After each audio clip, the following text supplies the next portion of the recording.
Hoje o programa Tempo de Mulher vai falar de um tema delicado e que pode trazer muitos gatilhos para quem está nos ouvindo. A gente vai falar sobre a violência contra a mulher. A nossa convidada de hoje é a Isadora Balém, que é especialista no direito das mulheres. A gente fez algumas pesquisas que mostram que no último ano, quase 1.500 mulheres foram vítimas de um crime contra a sua vida. E pasme, a partir de 2015 é que o feminicídio foi reconhecido como um crime de gênero. É um assunto difícil, é um assunto delicado, mas que é muito importante para você que está nos ouvindo reconhecer, caso você esteja passando por alguma situação de manipulação, de um relacionamento abusivo, tanto você quanto os seus familiares, os seus amigos, entenderem a importância desse acolhimento, da gente conseguir um lugar seguro para que a gente possa levar adiante e encerrar definitivamente um ciclo de violência contra as mulheres. Esse é o programa Tempo de Mulher.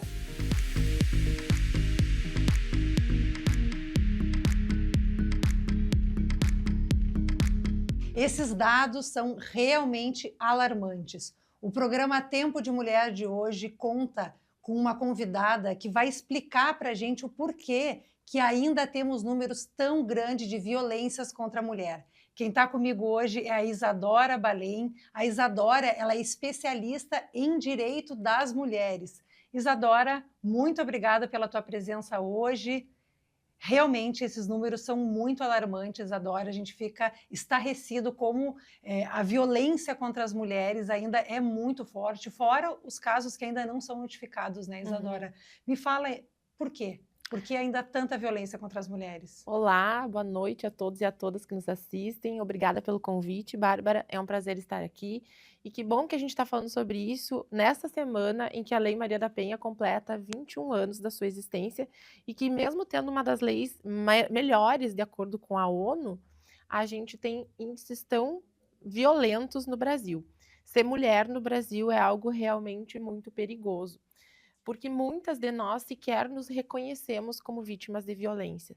A gente vê socos como esses que aconteceram na semana passada, em que uma mulher dentro do elevador levou 61 socos de uma pessoa que se justificou ainda, como se isso tivesse qualquer justificativa, mas eventualmente essas violências são mais sutis.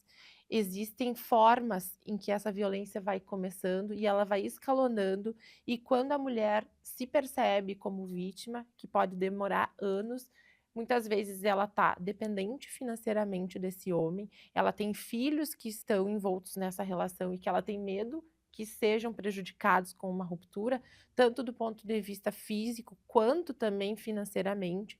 Muitas vezes ela está isolada, ela está sozinha, ela já se afastou dos amigos, ela se afastou da família, porque é comum o discurso do agressor de que ninguém presta, que as amigas são Más vagabundas, companhias, né? desculpa, que as amigas são más companhias, que elas não são adequadas, e essa mulher Se ela se vê afasta. sozinha, e muito porque também a nossa cultura é de achar que muitas mulheres fazem denúncias para obter algum tipo de ganho ou algum tipo de vantagem. Então, embora a gente tenha números muito altos de violência, existe uma tendência de questionar se ou essa mulher de fato sofreu alguma violência, então violências que não são tão escancaradas como agressões físicas que deixam marca, elas tendem a ser um pouco descredibilizadas dentro da delegacia e dentro do judiciário. No Elas caso, tu está falando violências isso. psicológicas, pressões. A violência psicológica, a violência moral e a violência patrimonial, além da violência sexual, são violências que as provas são muito difíceis de serem trazidas pelo processo. Então é preciso que essa mulher tenha realmente uma vontade de denunciar e saiba as consequências que ela vai ter para a vida dela ao sair desse relacionamento. É preciso que ela se sinta amparada pela sociedade, pelo direito, para que ela consiga fazer esse movimento. Sim. Não, e até essa questão, assim, que é muito importante da gente trazer no programa de hoje, né, Isadora? A pessoa conhecer os seus direitos, isso ajuda ela, talvez, a identificar que ela está sendo vítima, Uhum. porque, às vezes, como tu disse, não é uma violência tão escancarada, tão Uhum. física, que vai deixar uma marca na pessoa, né? E, muitas vezes, ela vai chegar para fazer a sua denúncia e, no local onde ela está fazendo a denúncia, ela não está sendo estimulada a seguir adiante com aquela denúncia, né? Isso. A violência institucional, que ela é caracterizada por uma ausência de validação ou de acolhimento das pessoas que estão ali representando uma instituição que deveria fazer essa acolhida ou essa proteção, ela é muito dolorida, porque essa mulher ela já está bastante vulnerável, fragilizada, porque ela foi vítima de uma agressão dentro da casa, que supostamente é um lugar seguro, e aí ela busca um segundo lugar seguro, que é a justiça ou a instituição da delegacia, e lá ela encontra descrédito ou aquela questionamento de o que tu fez. Para provocar essa ação no outro, né? Exato, como Ela é se responsabilizada de por aquilo qualquer ali. forma Sim, sim. algo pudesse justificar aquele Uhum, tipo de retaliação ou de uhum. resposta a qualquer atitude. Então, quando essa mulher ela chega para poder reportar sua denúncia numa delegacia, e muitas vezes ela tem que reviver aquele ato, ela quase que tem que convencer aquele profissional de que ela foi vítima de uma violência. Isso é caracterizado como uma violência institucional? Isso, Bárbara. E é importante que a gente fale nesse termo, porque é um termo recente. Ele foi criado a partir do julgamento da Mariana Ferrer e que tem uma lei de 2021 que fala sobre a violência institucional, que não é praticada só na delegacia, mas também no âmbito do judiciário e por qualquer autoridade que representa uma instituição e que deveria receber essa mulher, acolher a sua dor e dar providências e não ser mais um fator de revitimização. Então, muitas mulheres que passam por algum tipo de violência, elas trazem que a revitimização e a violência institucional é uma forma ainda mais dolorida de agressão que é sofrida no decorrer desse processo. E isso é um dos fatores que desestimula mulheres a seguir com as suas denúncias. Por isso que é muito importante que ela esteja acompanhada de uma pessoa da sua confiança, se não for possível ter uma advogada, um advogado nesse momento, que seja um parente, uma pessoa que vá auxiliá-la, pelo menos com a presença física de que ela não está sozinha, porque de fato essa é a sensação que ela não pode ter, de que ela está sozinha e de que ela está fazendo algo errado ao denunciar uma violência. Porque talvez naquele momento ali ela acabe até deixando passar e não indo adiante com aquela denúncia, né? Sim. E tem algo que eu acho super importante, se tu puder dar esse recado para as pessoas que estão nos assistindo, de que forma a gente reconhece, né? Tirando esse âmbito, que eu acho que um dos objetivos do nosso programa aqui é falar sobre as coisas que eventualmente a gente não consegue ver, né? Em que momento essa pessoa ela pode reconhecer que ela está sendo vítima ou de um relacionamento abusivo ou de uma violência psicológica e ela pode levar isso adiante como uma forma de proteção que isso futuramente possa levar até uma violência física, né? Perfeito. Eu acho que um dos primeiros sinais é tu não se sentir confortável dentro de um relacionamento. Ah, eu estou sempre pisando em ovos, eu não posso falar determinada situação porque eu não sei qual vai ser a reação da pessoa. Ela te poda, ela não te estimula a crescer tanto profissionalmente, a exercer o teu talento em alguma área, isso faz com que tu sinta vergonha, tu é desqualificada, tu não tem acesso ao dinheiro do casal ou até mesmo ao teu dinheiro enquanto parceira nessa relação, que na verdade um relacionamento é isso, é uma sociedade em que duas pessoas estão construindo uma vida melhor para si e elas podem ter formas diferentes de contribuição. E aí vou exemplificar, porque uma das formas mais sutis da violência, e que é pouco falada ainda, é a violência patrimonial. E ela faz com que as mulheres, elas não tenham muitas vezes meios financeiros de sair de relacionamento, porque elas estão muitas vezes anos com um parceiro, dedicando a vida para aquela relação, cuidando da casa, dos filhos. Elas muitas vezes deixaram sua carreira de lado, se mudaram de cidade e quando a relação acaba, depois de 20, 30 anos que elas estão fora do mercado de trabalho, elas não têm nada para lhes amparar. Esse é um pensamento comum, mas na verdade a justiça cada vez mais tem privilegiado no sentido de oportunizar a esta mulher o reconhecimento pelo trabalho de cuidado que ela teve em prol desta família, porque trabalho reprodutivo e trabalho de cuidado também é trabalho. E é por isso que a advocacia para mulheres ela vem nesse sentido. A partir do momento que o direito não reconhece essas diferenças que existem entre homens e mulheres e na forma que o judiciário enxerga o tempo da mãe e o tempo do pai, ah, não, porque o tempo da mãe tem muito menos valor, porque a mãe tem que estar ali para os filhos, independente se ela trabalha, se ela dormiu, se ela não dormiu, enquanto a mãe dá tudo de si, do seu dinheiro para os filhos, o pai está ali com 30% só. Aí a gente está olhando para uma mãe sobrecarregada, endividada e que está pedindo do auxílio dos pais dela, muitas vezes, para fazer frente às suas necessidades. Então, a partir do momento que a gente não tem a possibilidade de ser quem se é na sua esfera mais íntima, que é dentro de um relacionamento, isso é um sinal de alerta. Com certeza. E quanto é importante, né, Isadora, a partir do momento que a gente entende que isso não é o que é o esperado. Bom, eu passei 20 anos numa relação, eu tenho os meus filhos e agora eu me separo, vou ficar sem nada, né? Então, reconhecer esses direitos, entender que sim, ela está protegida, que tem uma área, né? E a tua área é muito do direito de família também, né? Então, o que tu tem visto nos teus casos, assim? Tem alguma história que te marcou, de alguma situação que conseguiu se reverter? Porque é uma situação de muita vulnerabilidade após um divórcio, após uma separação. A pessoa ainda ter que ir lutar pelos seus direitos, como se aquilo ali não fosse o óbvio, né? Isso.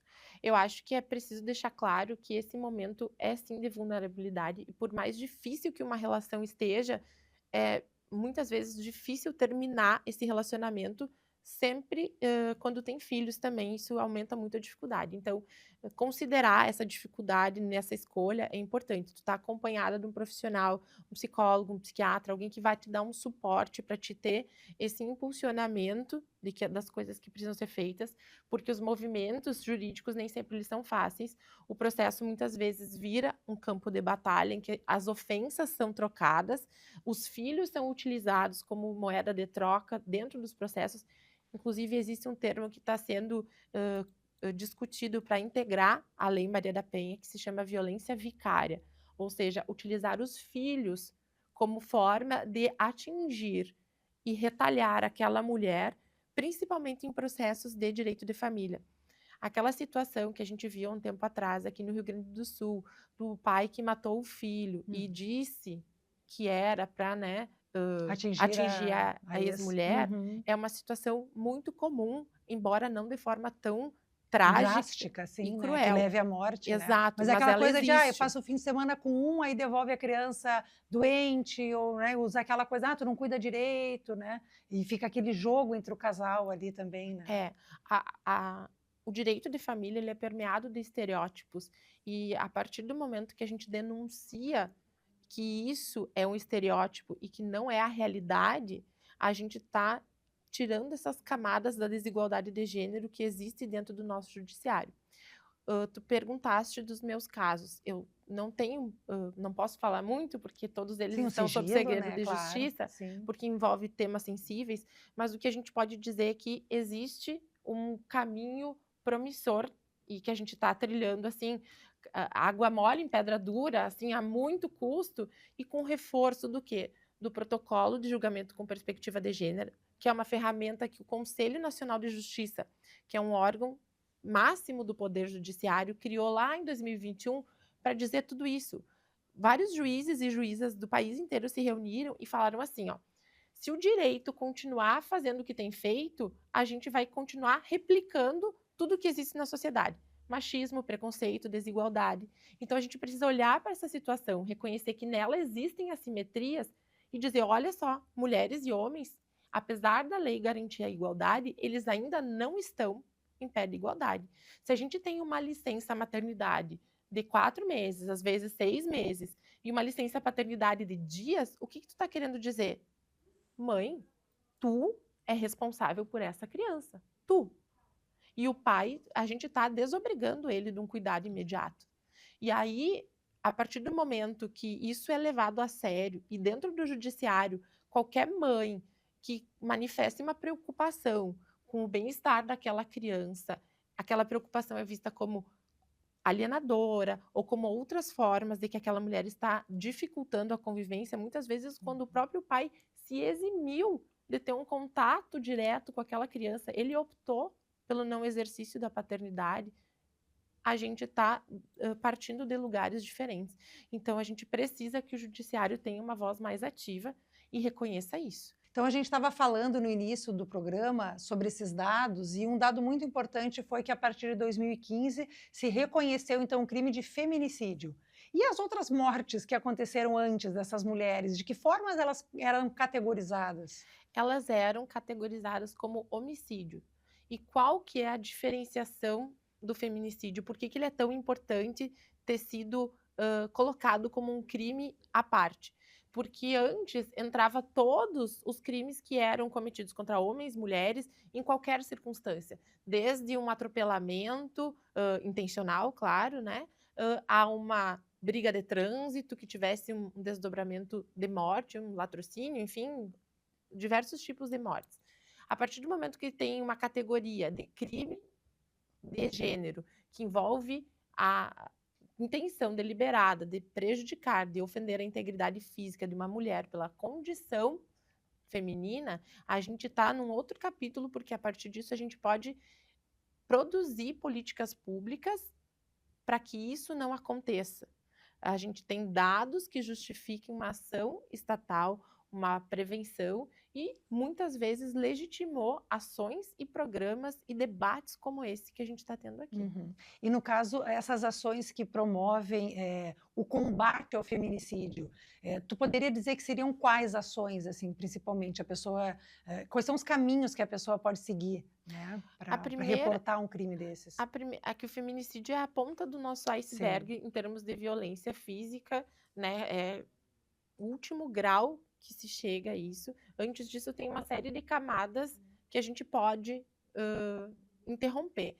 Então, o que é preciso, na minha visão, é agir antes, para que a gente identifique todas as violências que antecedem um feminicídio e que, na maioria das vezes, acontecem. Quais seriam elas? Quais seriam elas? A maioria das vezes, as violências, elas começam de uma forma muito mais sutil e sofisticada, que é a violência psicológica e moral. Ameaça, intimidação, a pessoa ser desqualificada, a pessoa ir perdendo a autoestima para que ela não consiga fazer nenhum movimento de saída daquele relacionamento. E mesmo fisicamente, por exemplo, um empurrão? Empurrão. A agressão física, ela não precisa ser necessariamente contra a pessoa para ser considerada uma violência. Muitas vezes um soco na parede, esmurrar o carro, chutar um bichinho de estimação, também é uma forma de violência psicológica. Por quê? Ele tem um caráter de intimidação, ou seja, olha só o que eu posso fazer. Agora está sendo na parede, mas a próxima vez pode ser contigo. Então, tu não me irrita porque eu estou fazendo isso, porque olha o que tu fez comigo. Essa frase, ela é muito clássica de agressões que vão reportar na outra pessoa a responsabilidade pelos atos violentos. Então, desqualificação do exercício da maternidade, violência patrimonial é algo muito difícil também, ainda hoje, da gente denunciar, porque existe uma cultura de que o homem é o provedor, então ele tem o controle financeiro de todos os recursos do casal, e a mulher vai estar dedicada ao lar, aos filhos, ou mesmo em casos em que a mulher também trabalha fora e também tem a sua renda, a conta conjunta, o marido tem a senha e o cartão. Os investimentos do casal é o cara que tem o contato do corretor. E aí, numa situação de divórcio, muitas vezes esse patrimônio começa a ser esvaziado, começa a ser dilapidado, e essa mulher se vê muito ansiosa e sem os meios de acessar aqueles recursos de uma forma imediata. Então, se a gente reconhece que esse dinheiro é dos dois, tenham acesso os dois. Esse é um cuidado importante. Dinheiro não pode ser um tabu dentro do relacionamento. A gente tem que falar sobre quem ganha mais, paga mais, isso dentro de casa e fora de casa, numa pensão também. Esse é um outro mito que eu acho importante que as pessoas falem, porque não é porque os dois são responsáveis pela criação de um filho, que é verdade, que isso represente que os dois devam pagar a mesma coisa. Se eles ganham diferentemente, a gente sabe que mulheres ainda ganham muito menos no mercado de trabalho, e também porque muitas vezes a mãe ainda é a principal cuidadora e responsável por essa criança. Então ela contribui de outras formas para além da parte financeira. Claro.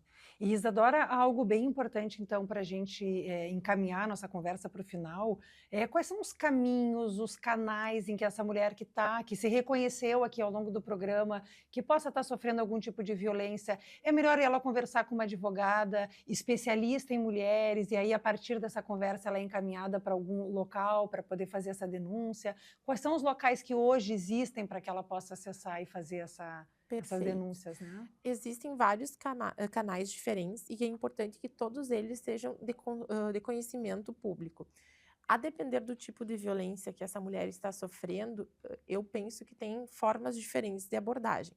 Numa situação de violência física, em que se corre risco, a gente não pode pensar em estratégia. A gente tem que tirar aquela mulher da situação devido à morte que ela está. Então, ligar para a Brigada Militar 190 para que isso seja feito em flagrante, que nem aconteceu no caso do elevador, né, que ele foi preso em flagrante por estar no local ainda.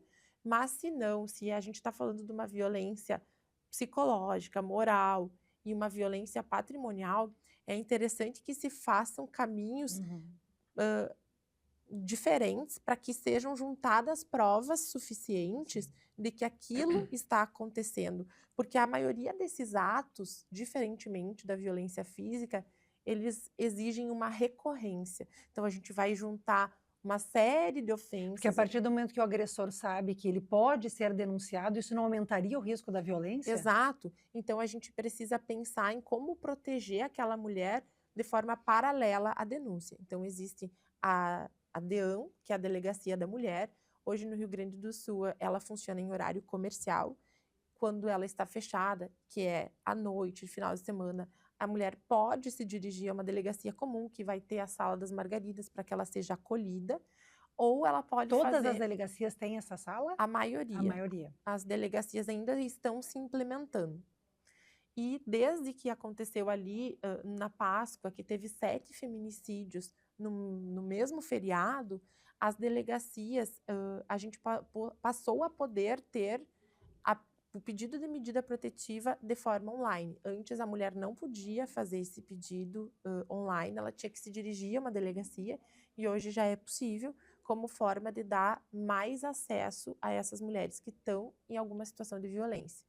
Mas, além desses caminhos penais, para que se tenha uma medida protetiva em que essa mulher, o que se pretende com a medida protetiva? Se resguardar a integridade física, psicológica, sexual dessa pessoa que está em situação de violência.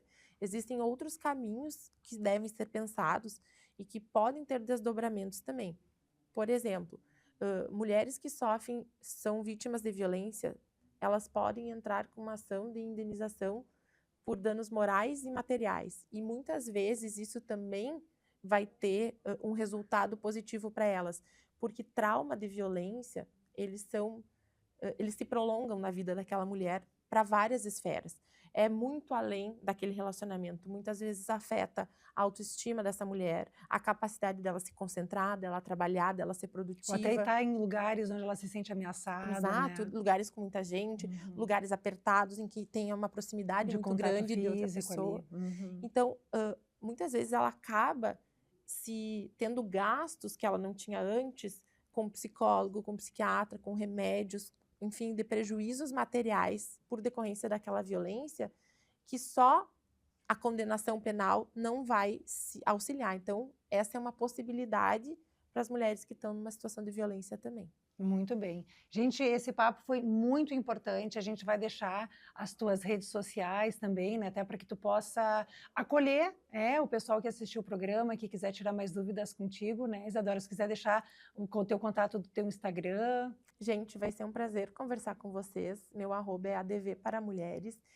É justamente um canal de informação para que a gente possa se reconhecer, não só como vítimas de violência, porque a gente é muito mais que isso, mas como mulheres numa sociedade, e que a gente vá compartilhar as dores, mas também as experiências de sucesso que a advocacia tem levado para as mulheres nesse Com contexto. certeza. Então, esse foi o programa Tempo de Mulher. Às vezes, as conversas difíceis, elas são importantes para que a gente possa reconhecer quando a gente está vivendo uma situação de vulnerabilidade, de agressão e de violência. Que esse programa possa servir para te proteger e te tornar uma pessoa ainda mais empoderada.